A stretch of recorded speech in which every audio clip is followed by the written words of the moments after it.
Pernah kebayang nggak sih? Gimana jadinya kalau teknologi mutakhir kayak machine learning bisa masuk pas ke dalam saku celana seorang petani dan bahkan menyelamatkan seluruh hasil panen mereka? Nah, itulah tepatnya yang bakal kita bahas hari ini. Selamat datang di pembahasan kita kali ini, di mana kita akan membongkar sebuah riset luar biasa yang berhasil menyulap kecerdasan buatan yang rumit menjadi sebuah alat pendeteksi penyakit daun mangga yang super praktis. Tujuan kita simpel, kita mau lihat gimana teknologi ini ngasih manfaat nyata dan kemudahan yang luar biasa buat para pahlawan pangan kita langsung di lapangan. Buat peta perjalanan kita, pertama kita akan bahas soal ancaman penyakit daun mangga itu sendiri. Terus kita lanjut ke solusi AI yang ringan, seberapa besar lompatan akurasi optimasinya, dan yang paling seru, kita bakal lihat langsung kemudahan penggunaan aplikasi Wheat Labs ini. Terakhir, tentu aja, kita bakal bahas nuansa dan keterbatasannya di lapangan. Yuk, langsung kita mulai. Oke, kita masuk ke bagian pertama, ancaman penyakit daun mangga. Sektor pertanian kita itu sebenarnya punya musuh tersembunyi dan taruhan ekonominya tinggi banget. Kalau penyakit tanaman ini menyebar tanpa ketahuan, kerugian buat petani itu bisa sangat masif. Coba deh posisikan diri kalian sebagai seorang petani. Kalian lagi ngelihat sampel nyata dari 8 kategori kondisi daun mangga ini. Ada yang sehat, ada yang kena antraknos, bakterial canker, macam-macam deh. Sekarang bayangin, kalian harus ngecek ribuan daun ini satu persatu secara manual di bawah terik matahari. Nggak cuma lambat banget, tapi identifikasi manual tuh subjektif abis. Apakah bercak hitam itu jamur yang bahaya atau cuma kotoran debu biasa? Kalau salah diagnosis, akibatnya bisa fatal buat satu kebun. Di titik krisis inilah teknologi harus turun tangan. Lanjut ke bagian kedua, solusi AI yang ringan. Terus apa dong solusinya? Jawabannya ada di kecerdasan buatan, spesifiknya deep learning. Tapi ada satu tantangan komputasi raksasa yang harus dipecahin sama para peneliti kita. Ilustrasi ini ngegambarin inti masalahnya dengan brilian. Biasanya nih, model deep learning yang canggih kayak ResNet atau VGG itu ibarat mesin pabrik yang raksasa dan berat. Mereka butuh komputer super dengan daya komputasi yang gila-gilaan. Padahal, petani di kebun kan nggak mungkin bawa superkomputer, ya kan? Nah, solusinya, peneliti pakai arsitektur yang namanya MobileNet V2. Anggap aja ini kayak mesin mobil sport. Ukurannya ramping, super efisien, dan yang paling penting, didesain buat bisa jalan langsung di peramban web HP standar milik petani. Terus yang jadi pertanyaan, gimana caranya bikin mesin sekecil ini jadi super pintar? Rahasianya ada di teknik yang namanya transfer learning. Sederhananya gini, model AI ini nggak perlu diajarin dari nol kayak anak TK. Dia udah punya pengetahuan dasar dari jutaan gambar yang udah dia pelajarin sebelumnya. Kayak ngenalin bentuk garis atau kurva. Jadi model ini cuma perlu di-setel ulang sedikit aja biar dia jadi super sensitif sama pola-pola bercak spesifik penyakit daun mangga. Efisien banget kan? Masuk ke bagian ketiga, lompatan akurasi optimasi. Sekarang, kita lihat yuk seberapa jauh sih penyetelan ulang alias hyperparameter tuning ini ngasih hasil. Bersiaplah untuk takjub. 16%. Angka ini mungkin kedengarannya biasa aja. Tapi di dunia sains komputer, ini tuh lompatan akurasi yang masif banget buat model yang udah dioptimasi dibanding model standarnya.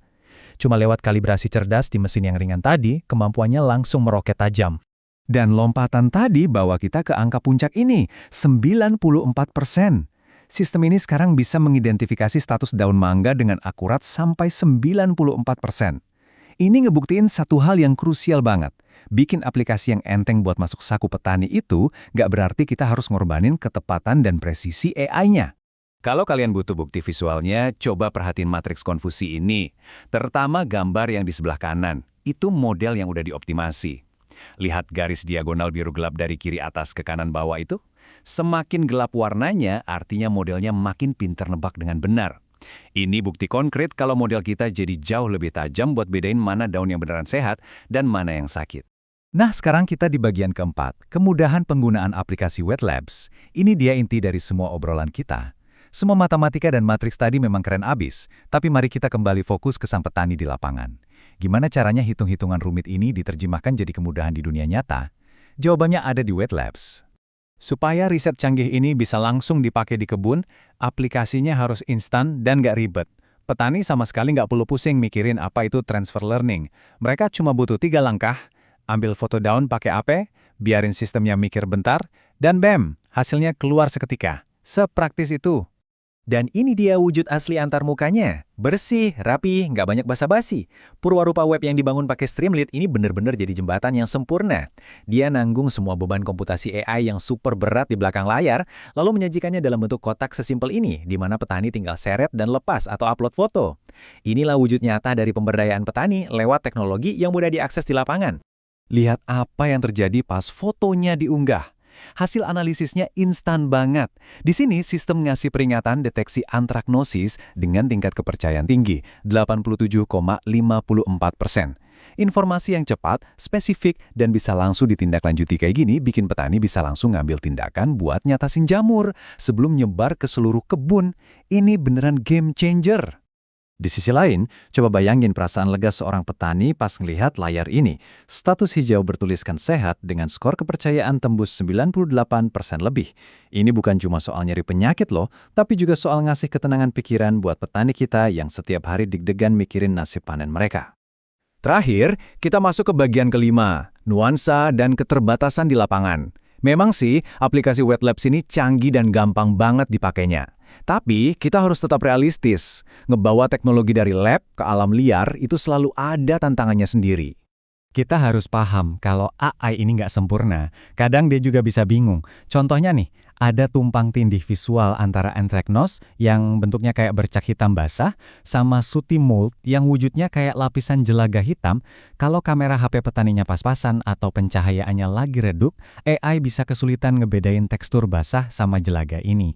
Ada satu kutipan dari laporan penelitian ini yang menurut saya ngena banget. Model kecerdasan buatan tidak memiliki pemahaman biologis, melainkan murni statistik piksel. Maksudnya, AI itu nggak ngelihat jamur layaknya mata manusia ngelihat. Dia cuma ngitung angka-angka dari piksel foto. Ini jadi pengingat buat kita, secerdas apapun AI, dia itu cuma asisten pemproses gambar, bukan ahli biologi beneran. Makanya, kita harus selalu waspada sama risiko di dunia nyata.